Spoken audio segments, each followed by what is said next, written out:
Greetings and welcome to the basement.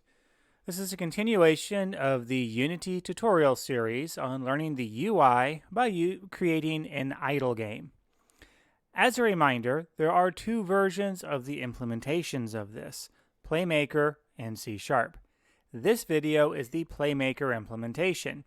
If you have no interest in Playmaker or don't even own it, then this is going to be of little benefit to you, and I recommend skipping on to the C# video. And with that, let's get to it. Now, to start things off with, there are a few minor differences from where we left off in the last video. Just a very minor visual thing. I did space out the feathers here a little bit, so they're a little bit more in line with the potions.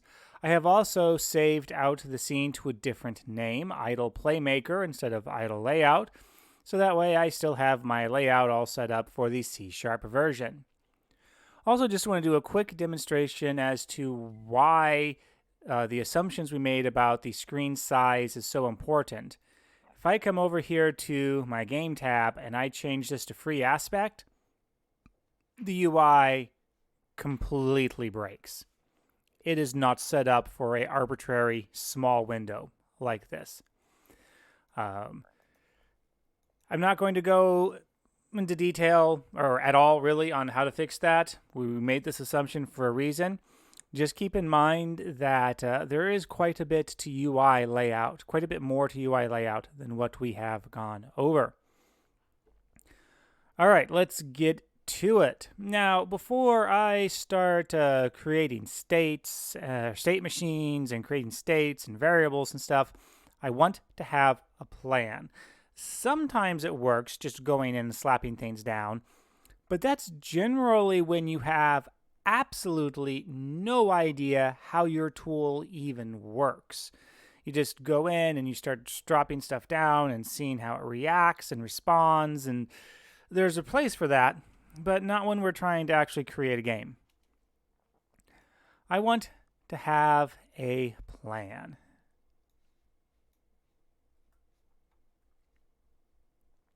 And so, remember we got, our UI sketch.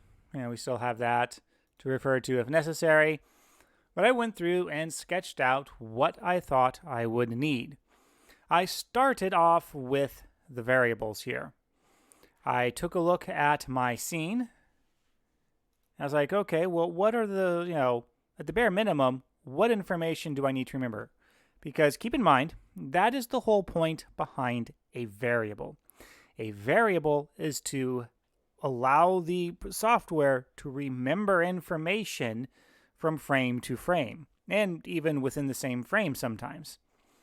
And so looking at this, I'm either going to need to calculate or store information for the number of scrolls I have, scrolls per second, scrolls per click, how many quills, how many speed potions, and what is the cost for these upgrades.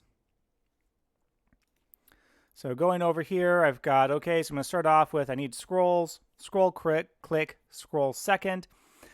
I could conceivably calculate these values every frame, but I think I want to store those. So I'll calculate them once when things get updated and then just store these values. I'm also going to need to know how many auto quills I have and how many speed potions I have. And so those are just the basic variables I can see here. Scrolls per second, per click, quills, potions. Coming over here to the upgrades panel, things are a little bit more interesting. There's a couple of different ways you can approach remembering the information as to how many upgrades are you buying at a time. I think the most direct approach would be to set a variable whenever I click on one of these buttons. So if I click on the 100x button, I remember that I'm supposed to be buying 100 of whatever it is at a time. And so I have that reflected over here in my variables. I have a purchase amount variable that I'm going to keep track of that. Now, this Quill Cost and Potion Cost, this is not what's being displayed here. And that's what this little, formula is up here. It's like, how much are these going to cost? As a quick reminder, golden cookie, got to click it. the cost of things in Cookie Clicker, our source material, is not linear.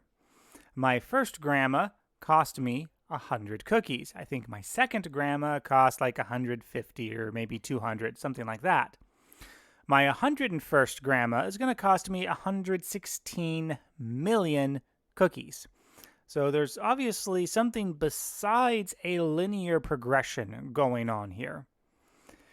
We're not going to worry about getting that in depth into this. The purpose of this isn't to try to design an interesting incremental or an idle game. The point of this project is to get familiar with the UI system and a little bit of, using Playmaker, or in the C# case, using C#. So Quill Cost and Potion Cost refers to the cost of purchasing an individual item. And you can see up here, Quill Cost is going to be equal to, or the current Quill Cost, notice, it's going to be equal to the amount of quills I have times the Quill Cost times the purchase amount. So it's just, in my case, it's going to be linear. If I say that quills cost 100 scrolls, then my first quill will cost me 100, the second will cost me 200, the third will cost me 300, so on and so forth. So I'll take the number of quills I have times my cost scalar times how many I'm purchasing. That gets me my current cost, which technically that variable should be listed over here as well. Same thing for potions. Current potion cost is equal to number of potions times potion cost times purchase amount. And then for these calculations here, I just went ahead and wrote them out. Scroll click is going to be equal to 1 plus my potion power times my speed potion. Now that gets over here to the potion and quill power. How much benefit does a quill give me? How much benefit does a potion give me? For the clicking, I always want to have at least 1. So that's why the 1 is there. Plus whatever this is. And then for the scrolls per second, that's going to be 0 by default. So it's just simply going to be however many auto quills I have times the quill power. Now in terms of, what data types do I need here? I want to be able to have fractional values. Now I'm only going to display whole scroll amounts, so I'm going to have to do some rounding, or more specifically flooring of values. So I'm going to want to display whole scroll amounts, but I still want to keep track of fractions of a scroll, at least early on. So things like scroll clicks, scrolls per second, and then the quill power and the potion power, I'm going to want all of those to be floating points for the fractions. How many quills I have and how many potions I have, well, those are integers. So I'm not going to have fractions of a quill. And same thing with purchase amount, quill cost, and potion cost. These are going to be whole value, whole numbers, integers. And then I did a quick sketch out of my logic. And I really should have put like a start indication here to indicate that this is my starting logic. Again, good idea. Doesn't have to be very formal. This is very informal and, as you can tell, very messy. But it's a good idea to get your logic squared away before you begin. So I'm going to start off, I'm going to update all of my numbers. So all of the scrolls, cost per second, everything, make sure all of that's updated. I'm going to apply my scrolls per second. And then I'm going to see, was a button pushed this frame? If a button wasn't not pushed, well, it's on to the next frame and just loop through. If a button was pushed, I need to ask which button. If it was the book, because remember that is a button, I will do my clicks. Visualization question mark. Now, I'm not actually going to implement visualization for this tutorial series. If I wanted this to be a full-on game, I would want some kind of visual effect, like floating numbers, scrolls exploding out of the book, something to give a little bit of visual weight to the user's actions. But I'm not going to do that here. But I did figure I should include the state in my logic, because this is where it would happen. And then move on to the next frame, because I can only click on one button per frame. If I set my purchase amount, then I'll set my purchase amount, update the cost. and then validate purchase visualization. I got a question mark here because that's going to be a little bit of a complicated one. This is actually a lot of steps right here. And I figured it would be a little bit too messy to try to include it here, so just put a question mark to indicate that, yeah, this needs to be more fully fleshed out. Move on to the next frame, and if I purchased an item, validate that I actually do have the scrolls to be able to buy it. Subtract the scrolls, increase the item count, calculate out my new scrolls per click or scrolls per second value, and then move on to the next frame. All in all, really important to have a rough idea of the logic, even if you don't know how to do it yet. You know, if you've just started in game development, if you've just started with Unity and Playmaker, you might be looking at these actions and going, well, how in the heck am I supposed to do all of this? Don't know. But the important part is you should be able to sit down and think, okay, independent of how I'm supposed to do this, what should the program be doing? Because that will give you a solid foundation to start on and give you very solid directions of, okay, this is where I need to go next. So looking at this, the first thing that I'm going to want to do is update all of my numbers because, well, yeah, everything's just sort of placeholder numbers here. And so I want to get all of that updated. So where do I put my state machines? There's a couple of different schools of thought on this. You could argue that, okay, well, I'll put a state machine on my score that will be responsible for keeping my score updated. And I'll put a state machine on this UI element, and I'll put a state machine on this one, and I'll put a state machine on this one, and I'll put a state machine on this one, so on and so forth. Not a fan of that. Got to admit, not a fan of that. This isn't really a state. Keep in mind that Playmaker is at its core a state machine. It's not really a state machine for updating this value. There's no states to be had. It's every frame you update the value. So it doesn't really make sense to put a state machine on this number here just to update the value. That doesn't quite make sense to me. I could see perhaps a bit of an argument for putting a state machine on the book and handling, the clicking and the scrolls per second stuff. But again, can't say that I'm a fan of that. In this particular instance, and what I like to how I like to approach things in general, I like to have sort of like a watchdog. So I'm going to create an empty game object. I'm going to center it on the universe.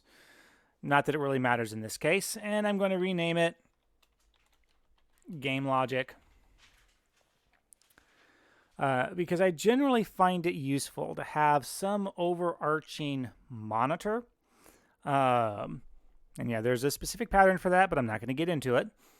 An overarching monitor that keeps an eye of all of the things that are going on in the game. It's like, is the game over? Did we just start? Are we in the middle of saving? Should we be paused?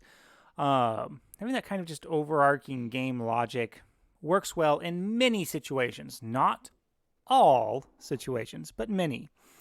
And in this particular case, I think it works phenomenally well because of just the sheer simplicity of the game. Having one state machine that is monitoring for all of our button pushes, all, 1, 2, 3, 4, 5, 6. Yeah, all 6 of our buttons that need to be pushed in this game.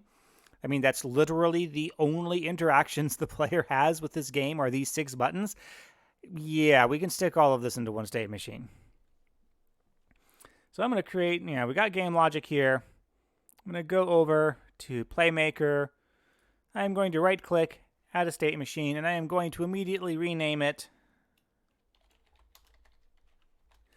even though this is going to be my only state machine.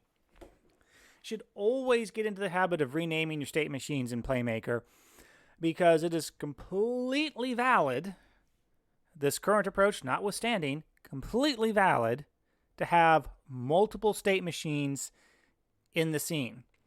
It is valid, although I recommend against it, to have multiple state machines on the same game object. It will not restrict you from this. And so when that happens, having the ability to select state machines by their name rather than clicking here and seeing a giant list of FSM, FSM, FSM, FSM, yeah, it really helps with the organization and keeping things straight and not wasting your time trying to find the one that you actually need. All right, so looking at my sketch here, I want to update all my numbers first. So the general approach that I have towards Playmaker is I try to think, okay, what are the actions that must be done every frame without fail? And I'll kind of put those into my default state here. So I'm going to rename this guy from state 1 to default. And what do I need to do? Well, I've got a lot of variables that I need to set. So you know what? I'm just going to immediately come over here and start creating some variables on the variable tab. Bringing up my sketch. I need my scrolls, click, scrolls per second, my auto quill and speed potion count, basically all of these. So what I'm going to be doing is I'm going to have that on my other monitor so I can be referencing it while I'm creating these. All right, let's take care of my floats since that's the default. So I've got scrolls. Now, I always like making my variable names lowercase. It is a programming convention. You don't have to follow it. What I would say is be consistent with your naming patterns. So I tend to use what's called lower camel case. So scrolls, all lowercase. And now I'm going to create a new one, scrolls click. And this is why it's called camel case. Each word has a capital letter. Remember, these are variables. You cannot have spaces. Well, I don't know. Playmaker might let me do it. Yeah, Playmaker lets me do it. In C#, this is a major no-no. You are not allowed to actually do that. And so I tend to follow C# naming conventions here as well. So scrolls or scroll click.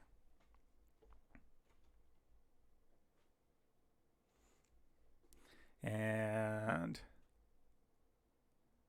I don't know. I paused there because all of a sudden, like, the word scroll did not look right to me for some reason. But no, it is correct. And so this is scroll second. Let's see here. What else do I need in terms of floats? Quill power, potion power. You know what? I might as well just go ahead and toss these in here. Quill power. Potion power.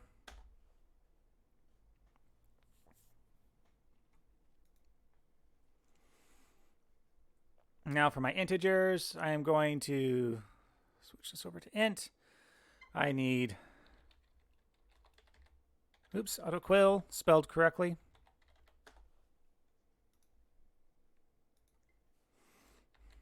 Speed potion. Purchase amount.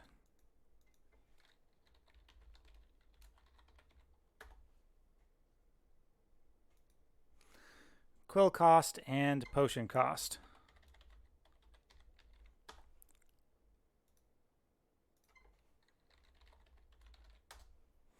And I'm also going to need to have my current quill cost and current potion cost for those calculations as well. So current potion cost and current quill cost. Now, these might not be all the variables that I need, and you know what? I might find out as I move forward that I don't actually need to use all of these, but it's good to have them there and ready as I go through and set up the logic. All right, so switch over to actions, my action browser here. And what I'm going to want to do, bring my sketch back over here, update all my numbers. So I need to set these text components. Now there's a couple of different ways that you can find actions in Playmaker. Just as a quick refresher, for those that perhaps this is their first serious attempt in using Playmaker. If you have a general idea of the category your action would belong to, you can go straight to that category. So I know I'm working with the UI, which admittedly can be a little bit confusing because we have both a GUI and a UI. This is legacy up here. This is the old Unity UI system. Unless you are doing something very specific, you generally shouldn't mess around with this one. The UI system here is what I would need to look into. So I can click on here and scroll through everything.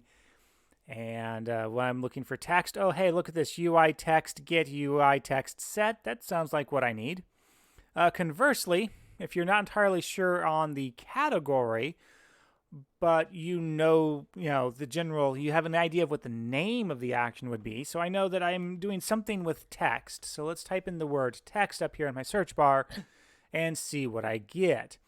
I know it's not a layout, so I can ignore that. Materials, state machine, substance, can't be those, so I can just ignore those categories. UI, okay, what do we have here?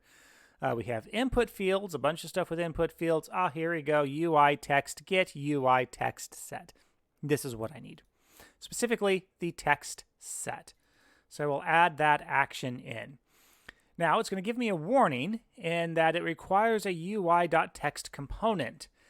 Don't click this. Sometimes these little red helper boxes are quite useful. Sometimes they'll get you in trouble. It will not do us any good to add a UI.text component onto our game logic because, first of all, it's not the correct text reference that I need. Secondly, it won't work at all because it's outside of a canvas element. Instead, I'm going to specify a game object, expand out my UI system, and you know what? I will start working from click UI here. So TXT are the ones that I need to be worrying about setting. So click back over here, and you know what? I think I am going to lock this because I do not want to get off of that. And okay, that does not work for Playmaker. That disappoints me. So I'll just unlock that. So I'll drag over TXT score.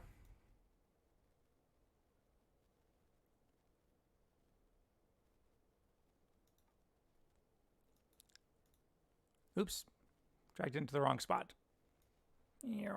There we go. TXT score, there we go. And it's prompting me to type in the text, but that's not what I want. Instead, I want to click on this little button here to change it to a variable reference.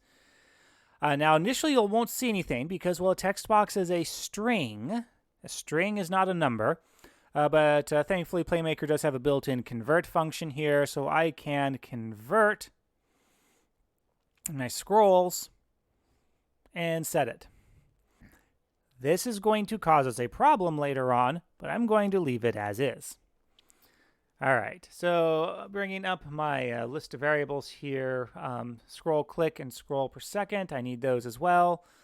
So I'm going to take this and I am going to Control C and then actually just Control V in a bunch of them because I know I'm going to need a lot of these. Okay, so TXT score, TXT scrolls per second. That needs to be the next one. And that would be scroll second. See here. So we've done scrolls per second. TXT scroll click is going to be my next one. Drag that in. Set the variable.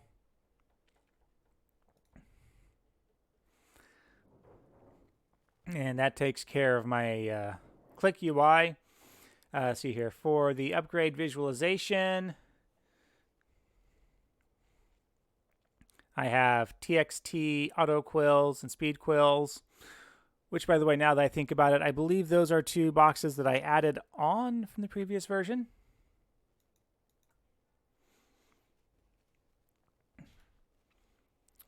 So see here, see here, TXT scores are what I'm looking for because those are the ones that I need to override.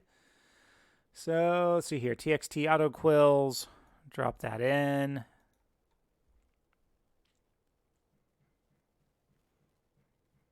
Ah, there it is. Auto quill. Let's see here. I still have... How many more do I still have? I've got 2 more after this. So Control C.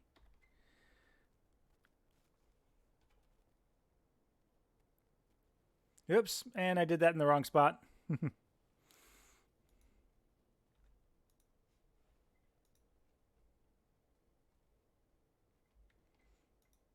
Control C, 2, 3. There we go. Actually, I think I might have put in one extra. No biggie. All right, so I got TXT auto quills, TXT speed potions. Drag that in. Set the variable. And now I need quill cost and potion cost. Yeah, I put in 1 extra.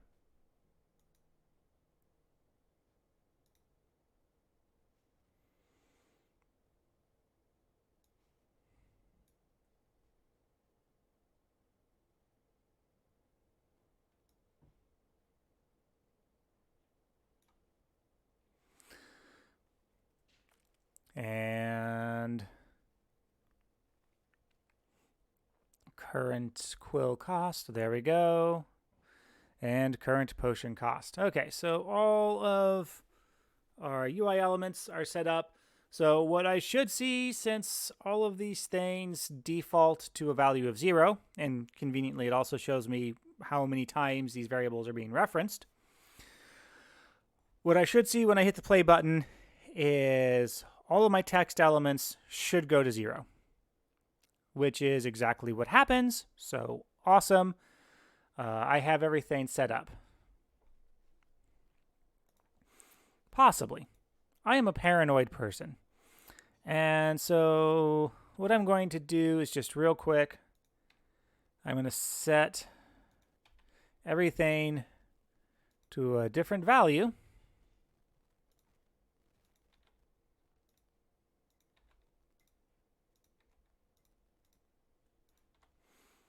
To make sure that, in fact, I have everything set correctly.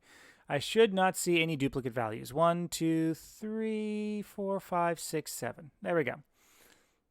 Great. Everything is indeed working as intended. So there are a few things here that I want to set up. So scrolls, of course, should be 0. Scrolls per second should be 0. Speed potion should be 0. My scrolls click. Well, that needs to be a calculated value, but for the moment I'm going to set it to 1 because that, as long as I have it preset correctly to 1, it will work. Auto quill definitely should be 0. Okay, current potion cost. Let's see here. These need... Oh, I'll come back and do those in a moment because let's see here. What potion cost? How much should a potion cost? Well, remember the potions are increasing our ability to click.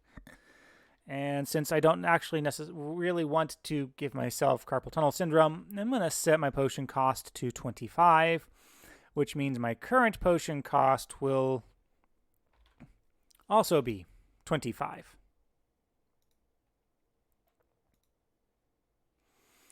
And my current quill cost, you know what? Let's see here. Quill cost, those should be a lot more. So I'm going to set that to 100.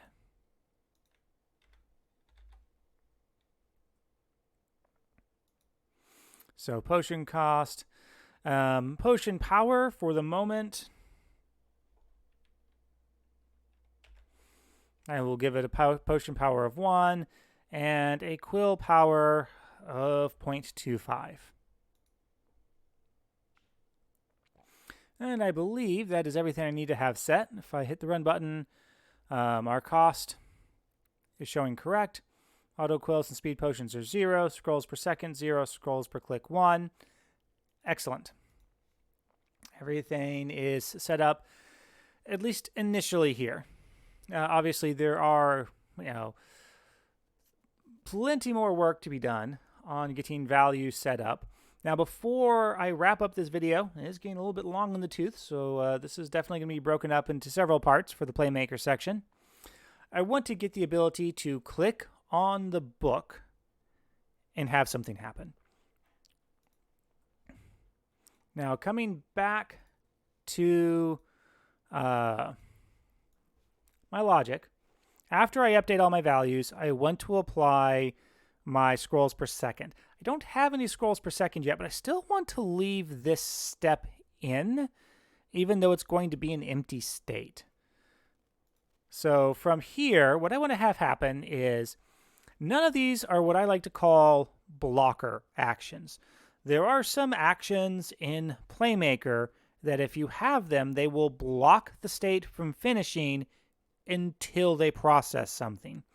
Setting UI text, as long as I do not check the every frame button, which I most assuredly do not want to do right now, as long as I do not check on this every frame button, these will not block, which means I can add in a finished transition off of this state. So it will go through, execute all of these actions, the state will be finished, and auto transition over to here, which is the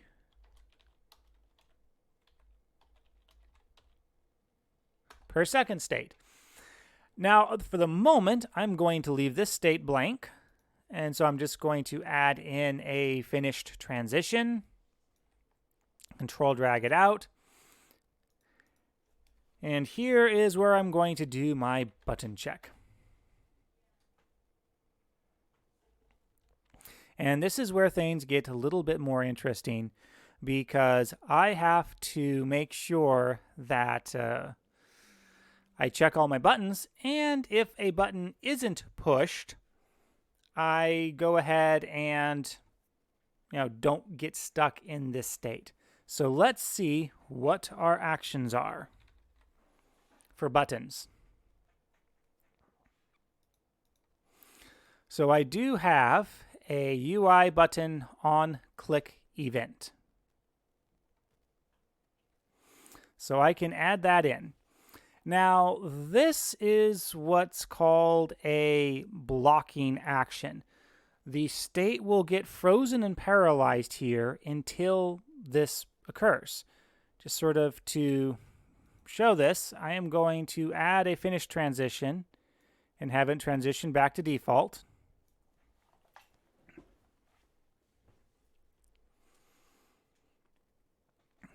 And here, let's get this set up first. So, first of all, game object, use owner, no good. I need to specify a game object and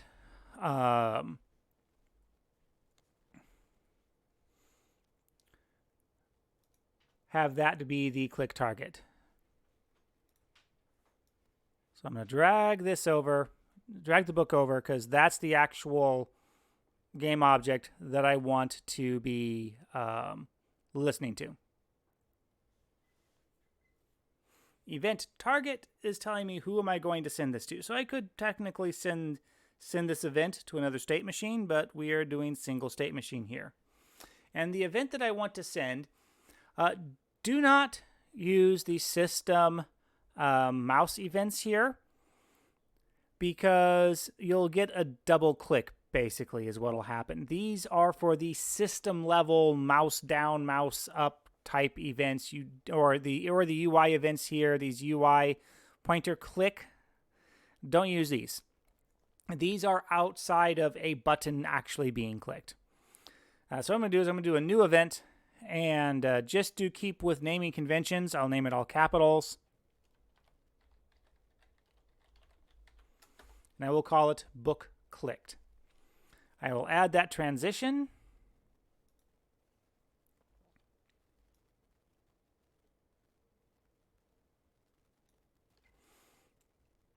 And drag out a new state from there.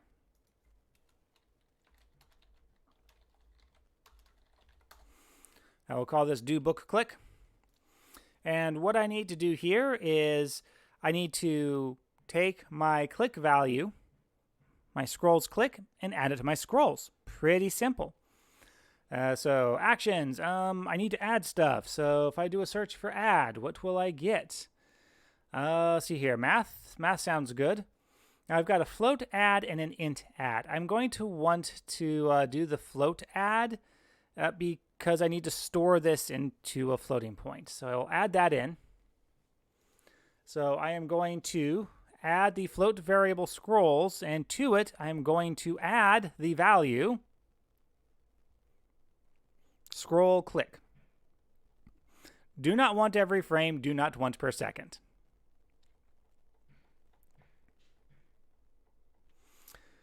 Upon that being accomplished, let's move this up here. It'll be finished, and I will transition back. So I update my numbers, do my per second stuff, which isn't in yet. Check for a button. At the moment, the only button I'm checking for is the book.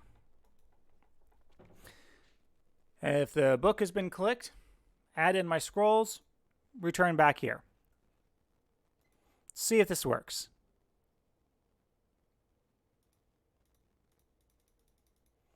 Yay, it works.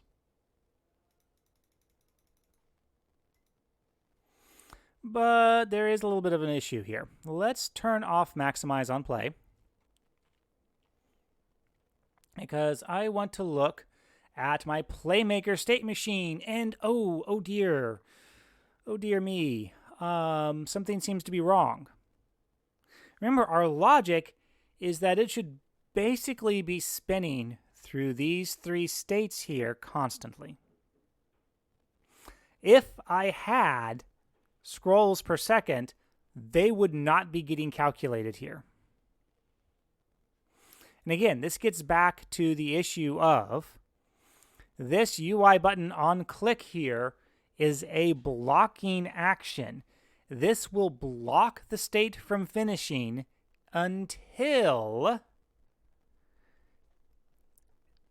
it has processed something, which is not what we want. Now, thankfully, Playmaker does have a very specific event to counteract this, and that is the next frame event. I can drag this in and say finished. And so now if I hit the play button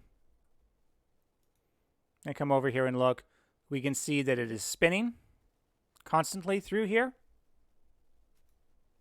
Oops, didn't mean to stop it. And clicking on the book still works for getting scrolls.